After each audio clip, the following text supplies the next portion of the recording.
तो दोस्तों, जब से नई राष्ट्रीय शिक्षा नीति का ऐलान हुआ है तब से आप लोग कोई ऐसी वीडियो के तलाश में होंगे जिसमें राष्ट्रीय शिक्षा नीति 2020 से जुड़े सामान्य ज्ञान के प्रश्न आपको पढ़ाए जाएं, जो कि आपके आने वाले कॉम्पिटिटिव एग्जाम के लिए बहुत ही महत्वपूर्ण हो। तो ऐसी वीडियो आपके लिए आ गई है जिसमें हम राष्ट्रीय शिक्षा नीति 2020 से जुड़े सामान्य ज्ञान के बारे के जितने भी प्रश्न हैं वो सारे इस वीडियो में हम पढ़ेंगे वन बाय वन सारे। तो चलिए इस वीडियो को शुरू करते हैं और आगे बढ़ते हैं, और ये कौन कौन से प्रश्न है ये सारे हम देखते हैं। तो इससे पहले मैं जो है इंग्लिश में एक वीडियो इसकी डाल चुका हूँ नेशनल एजुकेशन पॉलिसी के ऊपर। उसका लिंक आपको वीडियो के डिस्क्रिप्शन में मिल जाएगा, वहां से आप जाके देख सकते हो। ठीक है, तो सबसे पहले बात हम करते हैं। पहला क्वेश्चन है हमारा, नई शिक्षा नीति 2020 के तहत मानव संसाधन मंत्रालय का नाम बदलकर क्या रख दिया गया है। देखिए 1985 से पहले, ठीक है, जो हमारा एचआरडी मंत्रालय था जिसको ह्यूमन रिसोर्स डेवलपमेंट बोला जाता है, इसका नाम जो है शिक्षा मंत्रालय था। अब वापस से ही वर्ष 2020 में एचआरडी जो है मंत्रालय का नाम बदल के फिर से जो है शिक्षा मंत्रालय रख दिया गया है। ठीक है, अब जो एचआरडी मंत्री होते थे वो शिक्षा मंत्री कहलाएंगे। आगे बढ़ते हैं। दूसरा प्रश्न है हमारा, नई शिक्षा नीति के तहत स्कूली शिक्षा में 100% जीईआर का मतलब है यहाँ पे ग्रोस एनरोलमेंट रेशो का लक्ष्य कब तक पूरा किया जाएगा। ठीक है, देखिए सबसे पहले आप समझना होगा ग्रोस एनरोलमेंट रेशो क्या होता है। ठीक है, मान लीजिए किसी एक जगह पर, खासकर आप इंडिया में ही लगा लीजिए, ओके, मान लीजिए 100 स्टूडेंट हैं जो स्कूली एजुकेशन के लायक हैं, जिनको आप एजुकेशन प्रदान कर सकते हैं, बट उनमें से कितने एक्चुअल में स्टूडेंट जो है शिक्षा ग्रहण करते हैं 100 में से, किसको शिक्षा मिल पाती है। तो दोनों का जो रेशो होता है आपका, उसको हम ग्रोस एनरोलमेंट रेशो बोलते हैं। तो अब इसका मतलब ये हुआ कि यदि हम मान लीजिए इंडिया के अंदर 100 ऐसे कुल बच्चे हैं और 100 के 100 बच्चों की हम जो है शिक्षा दे देते हैं, तो हमारा ग्रोस एनरोलमेंट रेशो कितना है, 100% है। तो ग्रोस एनरोलमेंट रेशो 100% करने का लक्ष्य सरकार ने कब तक रखा है, वर्ष 2030 तक। इस क्वेश्चन को आपसे आने वाली परीक्षा में ऐसे भी पूछ लिया जा सकता है, यूनिवर्सल एजुकेशन फॉर ऑल, यानी कि सभी के लिए शिक्षा का लक्ष्य कब तक निर्धारित किया गया है नई शिक्षा नीति में, वर्ष 2030 तक का निर्धारित किया गया है, ये आप नोट कर लीजिए। चलिए अगला महत्वपूर्ण प्रश्न, नई शिक्षा नीति के तहत सरकार ने विभिन्न विषयों में शोध को बढ़ावा देने के लिए किस संगठन की स्थापना की गई है या की जाएगी। तो नई शिक्षा नीति यानी कि जो हमारी न्यू एजुकेशन पॉलिसी है 2020 की, उसमें यूएसए की तर्ज पर भारत में एक जो है रिसर्च फाउंडेशन बनेगा जिसका नाम है एनआरएफ, और इसकी फुल फॉर्म है नेशनल रिसर्च फाउंडेशन। यूएसए में रिसर्च फाउंडेशन है नेशनल साइंस फाउंडेशन। ठीक है, तो इसी की तर्ज पे भारत में नेशनल रिसर्च फाउंडेशन बनेगा। अब मान लीजिए आप साइंस में शोध करते हैं, ठीक है, तो पहले क्या होता था हमारे देश में, साइंस में शोध करते हैं उनको फंडिंग वगैरह मिलती थी, लेकिन जो हमारा नेशनल रिसर्च फाउंडेशन है इसके तहत सोशल साइंस को भी शामिल किया गया है। अब कोई व्यक्ति सोशल साइंस में भी रिसर्च करता है तो उसको नेशनल रिसर्च फाउंडेशन के तहत फंडिंग मिलेगी। ठीक है, भारत सरकार उस प्रोजेक्ट को फाइनेंस करेगी। सो क्या बनाया जाएगा, नेशनल रिसर्च फाउंडेशन बनाया जाएगा। नेक्स्ट है आपका, नई शिक्षा नीति में शिक्षा के क्षेत्र में टेक्नोलॉजी को बढ़ावा देने के लिए किस फॉर्म का गठन किया गया है। तो नई शिक्षा नीति में शिक्षा के क्षेत्र में टेक्नोलॉजी को बढ़ावा देने के लिए जो गठन किया गया है उसका नाम है राष्ट्रीय शैक्षिक टेक्नोलॉजी फोरम, जिसके शॉर्ट फॉर्म है NETF। इसको आप नोट कर लीजिए, इंपॉर्टेंट है। अगला प्रश्न है हमारा, नई शिक्षा नीति में स्कूल पाठ्यक्रम में 10+2 ढांचे को हटाकर किस ढांचे को अपनाया गया है। देखिए पहले हमारे भारत देश में अभी की बात करें तो 10+2 ढांचा अभी तक चला आ रहा है, लेकिन अब इसको बदल के सरकार एक नया ढांचा लेकर आई है शिक्षा का, जिसको रिप्लेस किया गया है 5+3+3+4 के ढांचे से। ओके, तो 5+3+3+4 ये नंबर क्या दर्शाते हैं, ये दर्शाते हैं हमारी आयु को। 3 से लेकर 8 वर्ष तक के जो बच्चे होंगे, यानी कि 5 साल तक की उनकी जो शिक्षा होगी प्राइमरी एजुकेशन की, फिर उनके बाद 3 साल, फिर अगले 3 साल और फिर 4 साल, जिसमें आपकी उम्र आएगी 8 से 11, 11 से 14 और 14 से 18 साल। इस पाठ्यक्रम में एक सबसे इम्पोर्टेंट सेक्शन है वो है 3 से 6 साल के बच्चों के लिए। देखिए जो नेशनल इंटरनेशनल लेवल की जो ऑर्गेनाइजेशन है एजुकेशन से जुड़ी हुई, वो 3 से 6 साल तक का जो बच्चों का पीरियड होता है ना, उसके क्रूशियल पीरियड मानती है जब बच्चे में मानसिक विकास होता है। तो इसी महत्वपूर्ण चरण को जो है इस नए ढांचे में शामिल किया गया है और जो 10+2 ढांचा है उसको जो है नए ढांचे से रिप्लेस कर दिया गया है। नेक्स्ट है आपका, नई शिक्षा नीति में बच्चों में बुनियादी साक्षरता और संख्यात्मक ज्ञान को बढ़ावा देने के लिए क्या कदम उठाए गए हैं। बुनियादी साक्षरता का क्या मतलब होता है? बुनियादी साक्षरता का मतलब होता है जब एक बच्चा जो है नंबरों को, लेटर्स को जानने लग जाता है और वर्ड्स को, शब्दों को पढ़ने लग जाता है, सो वो एक बुनियादी साक्षरता मानी जाती है। ठीक है, सो भारत में बुनियादी साक्षरता और संख्यात्मकता को बढ़ावा देने के लिए सरकार क्या कदम उठाने जा रही है? तो सरकार एक राष्ट्र लेवल पर एक मिशन चलाएगी, राष्ट्रीय मिशन चलाएगी। ठीक है, किसको बढ़ावा देने के लिए? बुनियादी साक्षरता और संख्यात्मक ज्ञान को बढ़ावा देने के लिए। देश में राष्ट्रीय भाषा व स्थानीय भाषा को बढ़ावा देने के लिए नई शिक्षा नीति के तहत कौन सी कक्षा तक बच्चे राष्ट्रीय भाषा या स्थानीय भाषा में पढ़ सकेंगे? देखिए, हमारे देश में अलग अलग स्टेट में अलग अलग रीजनल लैंग्वेजेस हैं। अभी आपने कुछ साल पहले न्यूज़ सुनी होगी कि जो साउथ के राज्य हैं, ठीक है, वो केंद्र सरकार को कहते हैं, शिकायत करते हैं कि हमारे जो बच्चे हैं, ठीक है, जो प्राइमरी एजुकेशन है उसमें वो हिंदी नहीं पढ़ना चाहते। ये मामला बहुत ज़्यादा बार उठ चुका है। तो इसका समाधान करते हुए सरकार ने क्या कहा है? सरकार एक नई नीति लेकर आई है, नई एजुकेशन पॉलिसी में, जिसके तहत जो 5वीं तक का बच्चा होगा, यानी कि 5वीं क्लास तक का बच्चा होगा, उसको मातृभाषा में या फिर जिस रीजन से वो बिलोंग करता है वहीं के रीजनल लैंग्वेज में उसको पढ़ाया जाएगा। इसका मतलब क्या हुआ कि कोई भी नई भाषा उस बच्चे के ऊपर थोपी नहीं जाएगी। तो ये 5वीं क्लास तक वो अपनी मातृभाषा और या फिर रीजनल लैंग्वेज में पढ़ सकता है। इसके अलावा यदि चाहें तो इस 5वीं क्लास के क्रम को 8वीं क्लास तक बढ़ाया जा सकता है। आगे हम बात करते हैं, शिक्षा क्षेत्र में वैश्विक सुधार लाने तथा टेक्नोलॉजी को बढ़ावा देने के लिए जीडीपी का कितने प्रतिशत हिस्सा सरकार ने शिक्षा क्षेत्र में खर्च करने का लक्ष्य रखा है? सो अभी प्रेजेंट की बात करें तो भारत सरकार अपनी जीडीपी का कुल 4.43% हिस्सा ही है जो एजुकेशन ढांचे में खर्च करती है, एजुकेशन के विकास पे खर्च करती है। अब इसको बढ़ा के कितना किया जाएगा? 6% किया जाएगा, यानी कि 6%। यह लक्ष्य भारत सरकार ने रखा है।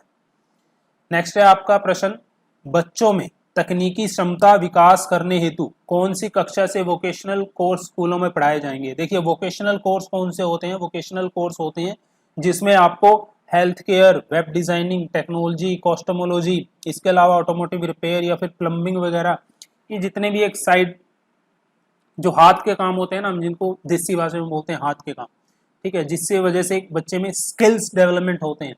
स्कूल के बाद वो सीधा अपना कोई व्यवसाय शुरू कर सकता है। ऐसी क्षमता बच्चे में पैदा करने के लिए भारत सरकार अब जो है वोकेशनल कोर्स स्कूलों में लाएगी और 6ठी क्लास से ही जो है आपको वोकेशनल कोर्स आने वाले समय में आपकी कक्षा में मिलने शुरू हो जाएंगे। और इसके लिए बच्चों को 10 दिन की इंटर्नशिप भी करनी पड़ेगी, यानी कि इसका मतलब जो बच्चे ने वोकेशनल कोर्स चूज किया है तो 10 दिन की इंटर्नशिप उसको स्कूल में करनी पड़ेगी, किसी फॉर्म में जाकर स्कूल के द्वारा, कि उसके द्वारा जो वोकेशनल कोर्स चूज किया गया है रियल लाइफ में वो कैसे काम करता है। इसको बढ़ावा देने के लिए सरकार ने जो है 10 दिन की इंटर्नशिप का प्रावधान भी नई शिक्षा नीति में बच्चों के लिए रखा है। आगे हम बढ़ते हैं, देश में उच्च शिक्षा के ढांचे को सक्षम बनाने हेतु अब उच्च शिक्षा के लिए किस एकल नियामक संगठन का निर्माण किया जा रहा है?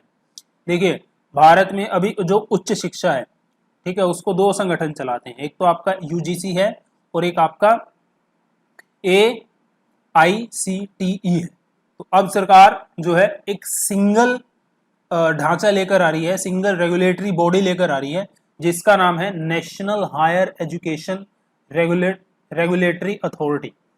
ठीक है, national higher education regulatory authority. तो इस एक अथॉरिटी के अंडर ही जो उच्च शिक्षा के सारे काम हैं वो इस अथॉरिटी के अंदर होंगे। आगे बढ़ते हैं, उच्च शिक्षा में वर्ष 2035 तक कुल कितनी सीटें जोड़ी जाएंगी कि जिससे उच्च शिक्षा में ग्रोस एनरोलमेंट रेशो बढ़कर 50% हो जाएगा? अभी मैंने आपको ग्रोस एनरोलमेंट रेशो बताया था। तो सरकार ने 2035 तक उच्च शिक्षा के क्षेत्र में बढ़ावा देने के लिए उच्च शिक्षा के क्षेत्र में कितनी सीटों जोड़ने का ऐलान किया है जिसकी वजह से ग्रोस एनरोलमेंट रेशो 50% बढ़कर हो जाएगा। तो सरकार ने ये लक्ष्य रखा है 2035 तक जो है 50% ग्रोस एनरोलमेंट रेशो बढ़ाने के लिए सरकार 3.5 करोड़ नई सीटें उच्च शिक्षा में ऐड करने का लक्ष्य सरकार ने बनाया है। अगला प्रश्न है आपका, नई शिक्षा नीति द्वारा लागू मल्टीपल एंट्री और एग्जिट सिस्टम क्या है? मल्टीपल एंट्री और एग्जिट सिस्टम क्या है ये आप समझ लीजिए। यदि आप डिग्री कर रहे हैं तो आपके लिए बहुत ही महत्वपूर्ण है। अभी प्रेजेंट में क्या है स्थिति है हमारे देश में, आप डिग्री करते हैं, आपके पास मान लीजिए डिग्री के दौरान पैसे खत्म हो जाते हैं, या फिर आपकी फाइनेंशियल हालत ठीक नहीं होती है, या फिर आप बीमारी की वजह से डिग्री छोड़ देते हैं, तो आप जब वापस से दोबारा आते हैं तो आपको दोबारा से वो डिग्री अपनी कंटिन्यू नहीं कर पाते थे, तो आपको शुरू से शुरुआत करनी पड़ती थी। लेकिन अब ऐसा नहीं है, अब भारत सरकार नई शिक्षा नीति में मल्टीपल एंट्री और एग्जिट सिस्टम लेकर आई है। जब चाहे आप जो है एंट्री कर सकते हैं अपने ग्रेजुएशन प्रोग्राम में, और जब चाहे आप एग्जिट ले सकते हैं। फॉर एग्जाम्पल मैं आपको उदाहरण देता हूँ, मान लीजिए आप बीटेक करने जाते हैं, ठीक है, अब क्या है, आप 4 साल की बीटेक करोगे तब आपको डिग्री मिलेगी। लेकिन नए सिस्टम में क्या है, जब आप 1 साल पढ़ाई कर लोगे, यानी कि 2 सेमेस्टर की पढ़ाई जब आप कर लोगे, तो सरकार आपको एक सर्टिफिकेट दे देगी, ठीक है। उस सर्टिफिकेट वो आपके हर एक जगह पे काम आएगा। यदि आप किसी अदर इंस्टीट्यूट में जाकर पढ़ना चाहते हो तो वो सिस्टम, जो आपका एजुकेशन सर्टिफिकेट आपको मिला है, उसका मूल्यांकन दूसरे इंस्टीट्यूट में किया जाएगा। दूसरी बात, यदि आप 2 साल पढ़ाई करते हो तब भी आपको सरकार डिप्लोमा सर्टिफिकेट देगी, तो वो वैल्यू जो आप डिप्लोमा करते हो अभी फिलहाल 2 या 3 साल का, तो आप बीटेक में एडमिशन लेके जब 2 साल की पढ़ाई करोगे तो आपको डिप्लोमा का सर्टिफिकेट दे दिया जाएगा, यदि आप 2 साल में अपनी बीटेक छोड़ते हो। फिर इसके बाद यदि आप अपनी पूरी करते हो डिग्री, तब सरकार आपको जो है पूरी डिग्री दे देगी।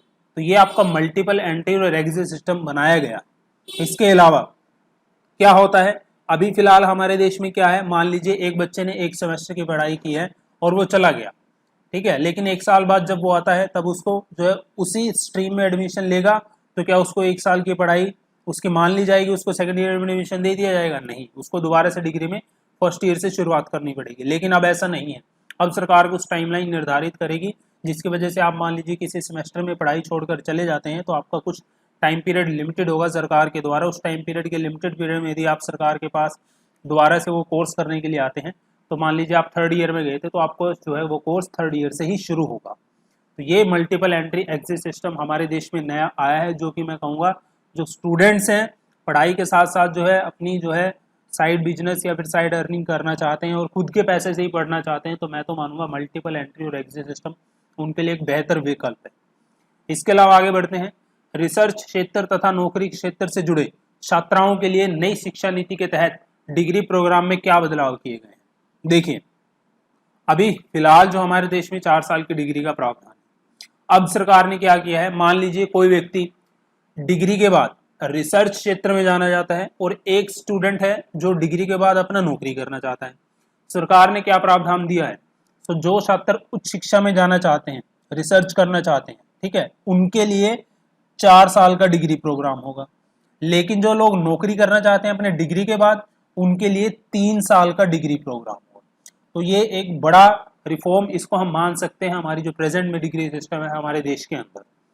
नेक्स्ट आगे बढ़ते हैं, नई शिक्षा नीति के तहत 3 से 18 आयु वर्ग के प्रत्येक बच्चों को गुणवत्तापूर्ण शिक्षा सुलभ करवाने हेतु कब तक का लक्ष्य रखा गया है। तो नई शिक्षा नीति में 3 से 18 तक के साल तक के बच्चों को गुणवत्तापूर्वक शिक्षा सुलभ करवाने के लिए जो लक्ष्य सरकार ने रखा है वो है वर्ष 2030। तो सरकार का ये मानना है कि उसके द्वारा जो प्रयास किए जाएंगे 2030 तक, अभी हाल ही में जो रिपोर्ट आई है कि 2 करोड़ से ज़्यादा ऐसे बच्चे हैं जो शिक्षा नहीं पा रहे हैं भारत देश के अंदर, तो इनको भी शिक्षा के मेन स्ट्रीम में लाया जाएगा 2030 तक, ताकि ये बच्चे भी जो है शिक्षा ग्रहण कर सकें। आगे बढ़ते हैं, नई शिक्षा नीति में जारी 360 डिग्री होलिस्टिक रिपोर्ट कार्ड की क्या विशेषता है। अभी हमारे देश में जो रिपोर्ट कार्ड सिस्टम है, असेसमेंट सिस्टम है, उसमें क्या होता है, बच्चे का जो रिपोर्ट कार्ड होता है उसमें मार्क्स के आधार पे उसकी ग्रेडिंग की जाती है और मार्क्स के आधार पे उसका आंकलन किया जाता है। लेकिन अब सरकार ने एक नया रिपोर्ट कार्ड इंट्रोड्यूस किया है नई शिक्षा नीति में, जिसको 360 डिग्री होलिस्टिक रिपोर्ट कार्ड का नाम दिया गया है। इसमें क्या होगा, इसमें आपके मार्क्स के साथ तो आपकी जो है आपको जो है ग्रेडिंग दी ही जाएगी, लेकिन साथ ही साथ यदि आपने कोई स्पेशल स्किल अचीवमेंट की है अपने पाठ्यक्रम के दौरान, तो वो भी इस कार्ड में दर्शाया जाएगा। साथ ही साथ अब आपका मूल्यांकन आप खुद भी कर सकोगे, यानी कि पहले क्या होता था, आपकी रिपोर्ट टीचर्स लिखते थे, लेकिन अब आप खुद की भी जो आपको लगता है आपने जो अचीव किया है, ठीक है, जो आपने अचीवमेंट की हैं वो भी आप इस रिपोर्ट कार्ड में भर सकोगे, प्लस जो आपके साथी हैं यानी कि जो आपके साथ पढ़ते हैं आपकी क्लास में वो भी आपका मूल्यांकन कर सकेंगे, वो भी आपके बारे में नोट्स लिखेंगे रिपोर्ट कार्ड के बाद, इस रिपोर्ट कार्ड में, और इसके बाद जो है आपका सारा डाटा और रिजल्ट तैयार किया जाएगा इस रिपोर्ट कार्ड के बेस पर। नेक्स्ट है आपका नई शिक्षा नीति में भारत की प्राचीन ज्ञान पद्धतियों को समग्रता के साथ शिक्षा से जोड़ने के लिए किस आयोग का गठन किया गया है। तो भारत सरकार की प्राचीन ज्ञान पद्धतियों को हमारी शिक्षा जो जोड़ने के लिए भारत सरकार ने किसका गठन किया है, राष्ट्रीय शिक्षा आयोग का। राष्ट्रीय शिक्षा आयोग का काम एक तो यही होगा कि प्राचीन ज्ञान पद्धतियों को शिक्षा से जोड़ना, साथ ही साथ आपने सुना होगा कई मामले सामने आते हैं कि जो प्राइवेट स्कूल होते हैं अपनी मनमानी फीस वसूल करते हैं, लेकिन अब नई एजुकेशन पॉलिसी के तहत ऐसा नहीं कर पाएंगे। राष्ट्रीय शिक्षा आयोग ये काम करेगा और अपनी देखरेख करेगा कि कोई भी प्राइवेट स्कूल मनमानी फीस वसूल नहीं कर सकता आने वाले समय। नेक्स्ट है आपका, क्या नई शिक्षा नीति में पीएचडी में प्रवेश हेतु एमफिल प्रोग्राम को समाप्त कर दिया गया है। तो यहाँ पे मैं आपको बताना चाहूंगा अब क्या सिस्टम किया गया है। यदि आप पीएचडी में जाना चाहते हैं ओके, तो आपको अब क्या करना है, इसके लिए आपको 4 साल के डिग्री प्रोग्राम का एक विकल्प दिया गया है। इसमें क्या करना है, आपको 3 साल की तो आपकी डिग्री की जाएगी, ठीक है, और इस 3 साल की डिग्री के साथ आपको 1 साल एमए करना होगा। तो जैसे ही आपके 4 साल पूरे हो जाएंगे आप डायरेक्ट जो है पीएचडी में एडमिशन ले सकते हो। ये बात समझ में आई, यानी कि बीच में जो पहले एमफिल का प्रावधान होता था कि आपको एमफिल करनी पड़ेगी और फिर आप पीएचडी कर सकते हो, इसको अब खत्म कर दिया गया है। यानी कि जो एमफिल का जो प्रावधान था वो अब खत्म कर दिया गया है नई शिक्षा नीति। आगे बढ़ते हैं, नई शिक्षा नीति में लागू किए गए मल्टीपल डिसिप्लिनरी एजुकेशन सिस्टम की क्या विशेषता है। अभी जो हमारे देश में देखिए 3 स्ट्रीम सिस्टम है। पहला है आपका आर्ट, दूसरा है कॉमर्स, तीसरा है साइंस। साइंस वाले कॉमर्स नहीं पढ़ सकते, कॉमर्स वाले आर्ट्स नहीं पढ़ सकते, आर्ट्स वाले साइंस नहीं पढ़ सकते, कॉमर्स वाले साइंस नहीं पढ़ सकते। लेकिन मल्टीपल डिसिप्लिनरी एजुकेशन में क्या होगा, कोई एक साइंस का स्टूडेंट है, फिजिक्स पढ़ रहा है, भाई मेरा इंटरेस्ट तो म्यूजिक में भी है, तो इसमें क्या होगा मल्टीपल डिसिप्लिनरी एजुकेशन सिस्टम में कि वो बच्चा म्यूजिक को भी अडॉप्ट कर सकता है अपने पाठ्यक्रम में, ठीक है। तो ये मल्टीपल डिसिप्लिनरी एजुकेशन की एक विशेषता है जो कि हमारे देश में चाहिए और ये बहुत ही जरूरी है। तो सरकार इसके लिए एक मॉड्यूल तैयार करने वाली है, कुछ सरकार मॉड्यूल तैयार करेगी जिस मॉड्यूल में आपको तरह तरह के सब्जेक्ट मिलेंगे। साथ साथ जैसे मान लीजिए कुछ कॉमर्स के सब्जेक्ट इस मॉड्यूल में होंगे, कुछ साइंस के सब्जेक्ट होंगे, कुछ आर्ट्स के होंगे। एक मॉड्यूल होगा साइंस का जिसमें कुछ कॉमर्स के जो है सब्जेक्ट आपके कॉमन होंगे, कुछ आर्ट्स के कॉमन होंगे, या फिर आप अपने तरीके से भी चूज कर पाओगे जो आपके सब्जेक्ट आप पढ़ना चाहते हैं।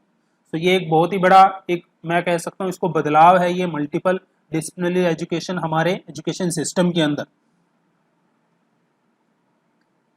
नेक्स्ट है, नई शिक्षा नीति के तहत बालिका शिक्षा को ध्यान में रखते हुए कस्तूरबा गांधी बालिका विकास विद्यालय में क्या बदलाव किए गए हैं। देखिए नई शिक्षा नीति के तहत बालिका शिक्षा को बढ़ावा देने के लिए सरकार ने जो कस्तूरबा गांधी बालिका विकास विद्यालय है, पहले उसकी क्षमता होती थी कि वो 8वीं और 10वीं कक्षा तक होता था, लेकिन अब सरकार ने इसको बढ़ा के उसकी क्षमता को 12वीं तक कर दिया है। तो ये बदलाव कस्तूरबा गांधी बाल विकास विद्यालय में देखने को मिला है।